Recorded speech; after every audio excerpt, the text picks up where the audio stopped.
नमस्कार दोस्तों, आपका स्वागत है आपकी अपने YouTube चैनल खाओ बनाओ किचन में।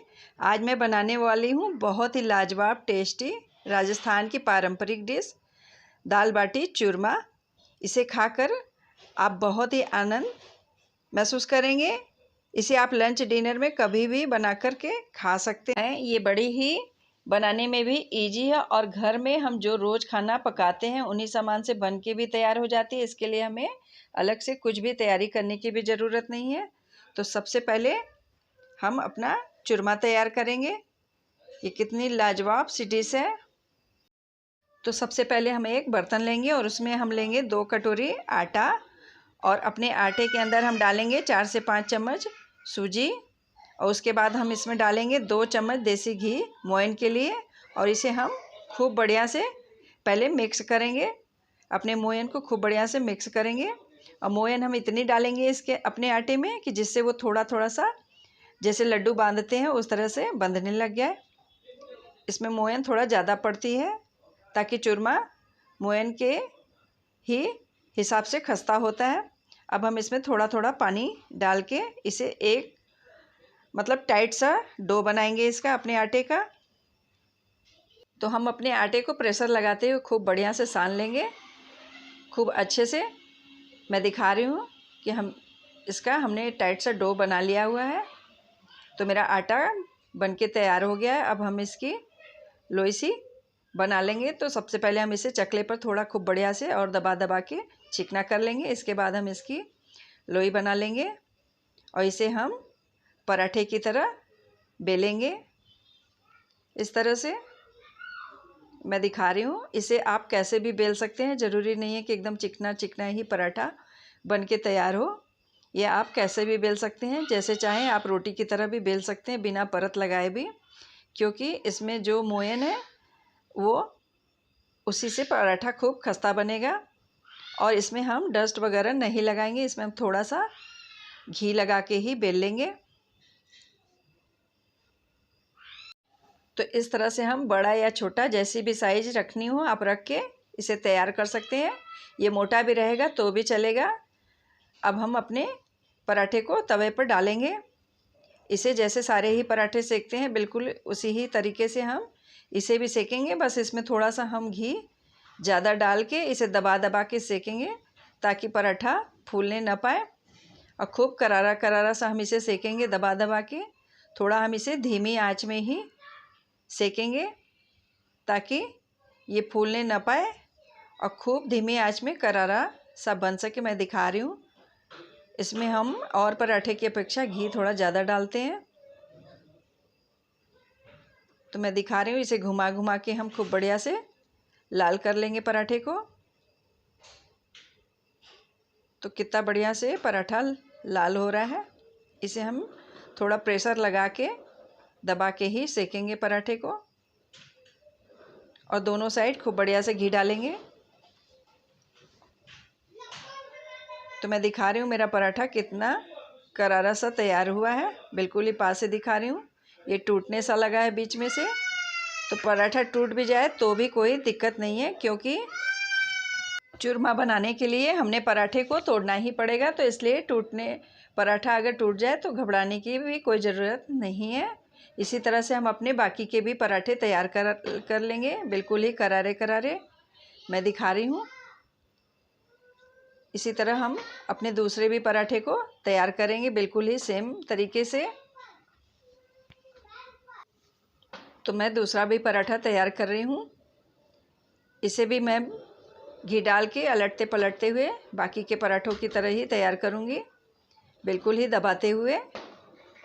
ये भी कितना लाल लाल करारा सा तैयार हो गया है। इसमें सूजी भी ऊपर से दिख सी रही है। अब हम एक बर्तन में अपने सारे ही पराठे रख के इस तरह से चूर सा कर लेंगे एकदम से। ये अभी थोड़ा गर्म है, जब ठंडा हो जाए तो इसे आप खूब जल्दी जल्दी चूर कर सकते हैं। तो हमने इसे चूर कर लिया हुआ है और इसके बाद अब हम लेंगे एक मिक्सी जार और पराठे के हिसाब से इसके अंदर डालेंगे चीनी और साथ में ही हम डाल देंगे 6 से 7 हरी इलायची डाल के अपनी चीनी का पाउडर कर लेंगे। तो अब हम अपने चीनी को एक बर्तन में निकाल लेंगे जिसमें कि लड्डू बनाएंगे चूरमा। और अब हम चूर किए हुए पराठे को इसी मिक्सी जार में डाल के इसे हम पीस लेंगे पाउडर की तरह से बिल्कुल। तो अब मैं दिखा रही हूँ मेरे पराठे का पाउडर कितना बढ़िया से तैयार हुआ है। ये बिल्कुल ही दरदरा सा है, एकदम महीन पाउडर हमने नहीं किया हुआ है। अब इसे हम निकाल लेंगे अपने उसी चीनी वाले बर्तन में जिसमें हमने चीनी पीस के रखा है, और साथ ही हमने 8 से 10 किशमिश को चॉप्ड किया है, और 8 से 10 काजू और बादाम दोनों ही ड्राई फ्रूट लेके तीनों हमने चॉप्ड कर लिए। इसे हम अपने चूरमे के अंदर में मिक्स कर लेंगे। तो आप जो भी ड्राई फ्रूट डालना चाहें उसे डाल सकते हैं चॉप्ड करके, कम या ज़्यादा मात्रा में, जैसा भी आपको अच्छा लगता हो उस हिसाब से डाल के सारी ही चीज़ों को हम खूब बढ़िया से मिक्स कर लेंगे सबसे पहले। और अब हम इसके अंदर डालेंगे 2 चम्मच देसी घी, और देसी घी को भी हम खूब बढ़िया से मिक्स करते हुए इसका लड्डू सा बनाएंगे।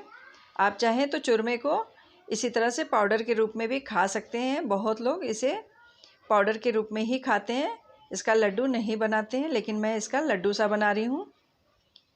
तो इसलिए हमने घी बढ़िया से डाला हुआ है। मैं दिखा रही हूँ कि चूरमे का लड्डू कितना बढ़िया से बन के तैयार हुआ है। इसे आप रख के 15-20 दिनों तक खा सकते हैं खूब अच्छे से, ये ख़राब नहीं होगा। तो अब हम तैयार करेंगे अपनी दाल। तो दाल बनाने के लिए सबसे पहले हम लेंगे एक कुकर, और उसमें हम डालेंगे आधा कटोरी चने की दाल। हमने इसे धुल के सारी ही दालों को खूब अच्छी तरीके से रख लिया हुआ है सब पहले से ही।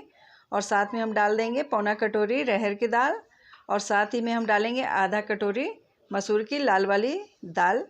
इन तीनों दालों को हमने मिक्स किया है। आप अपनी मर्ज़ी से दाल जो भी चाहें वो मिक्स कर सकते हैं।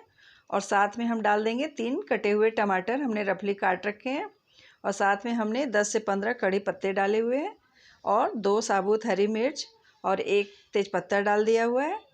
और अब हम इसमें डालेंगे 1 चम्मच हल्दी पाउडर, 1 चम्मच धनिया पाउडर, और साथ में हम डाल देंगे 2 चम्मच नमक, और 2 गिलास पानी डाल के हम इसकी 3 से 4 सीटी लगाएंगे। दाल को अपनी पकाएंगे सबसे पहले। जब तक मेरे कुकर में सीटी लग रही है तब तक हमने एक प्लेट में कुछ मसाले लिए हुए हैं, जैसे कि हमने 1 चम्मच गरम मसाला लिया हुआ है, 1 चम्मच हमने कसूरी मेथी ली हुई है, और साथ ही में 1 चम्मच पंचमेल दाल का मसाला और 2 हरी इलायची ली हुई है, जो कि हमने प्लेट में दिखाई आपको। उसे हम डाल देंगे अपने दाल के अंदर। अब हम अपनी दाल का तड़का तैयार करेंगे। तो हमने अपनी आंच पे एक कड़छी रखी हुई है, और उसमें हमने डाला है 2 चम्मच देसी घी, और साथ ही में हम 1 से 1.5 चम्मच उसमें जीरा डाल देंगे। और हमने गैस बंद कर दी है क्योंकि घी बहुत ज़्यादा गर्म हो गया। अब इसके अंदर हम डाल देंगे 1 चम्मच राई, और 1 पिंच के बराबर में हींग, आधा चम्मच हम डालेंगे लाल मिर्च का पाउडर, और साथ ही में 1 लाल मिर्च डाल के तड़के को हमने खूब बढ़िया से पका के अपनी दाल के अंदर इस तरह से मिक्स कर लेंगे। तो मेरी दाल भी खूब बढ़िया से बनके तैयार हो गई है। मैं इसे दिखा रही हूँ कितनी बढ़िया सी दाल बनके तैयार हुई है। बाटी के साथ खाने के लिए चने की दाल, मिक्स दाल खूब बढ़िया से बनके तैयार हुई है। अब हम इसके अंदर डालेंगे थोड़ी सी हरी कटी धनिया। तो दाल भी मेरी रेडी हो चुकी है। अब हम बनाएंगे अपनी बाटी। तो बाटी बनाने के लिए सबसे पहले हम लेंगे 3 कटोरी आटा एक बर्तन में, और उसमें हम डालेंगे आधा कटोरी बेसन, और साथ में डाल देंगे पौना कटोरी सूजी, और फिर इसके बाद हम इसके अंदर डालेंगे 1/4 चम्मच बेकिंग सोडा और 1 चम्मच नमक, और साथ में हम 1 चम्मच अजवाइन डालेंगे, और 15 से 20 दाने मूंगफली के हम पीस के डाल देंगे। इसके बाद हम इसमें थोड़ा सा क्रश करके कसूरी मेथी डाल देंगे आधा चम्मच के बराबर। और अब हम इसमें डालेंगे मोयन 2 चम्मच देसी घी, और मोयन को हम खूब अच्छे से पहले मिक्स करेंगे खूब बढ़िया से। और फिर हम इसके अंदर पानी डाल के बिल्कुल ही आटा की तरह से, जैसे रोटी पराठे बनाते हैं उस तरह से इसका थोड़ा सा टाइट डो बना लेंगे इस तरह से। तो खूब बढ़िया से हमने टाइट सा डो बना लिया, और फिर से हम थोड़ा चम्मच डाल के अपने आटे को चिकना कर लेंगे।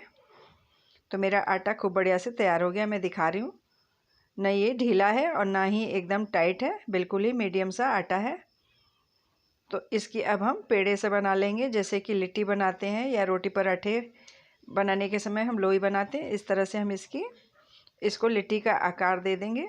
आप चाहें तो इसे हल्का सा प्रेस करके थोड़ा सा चिपटा भी कर सकते हैं कचौड़ी की तरह से, और चाहे तो आप इसे गोल भी रख सकते हैं।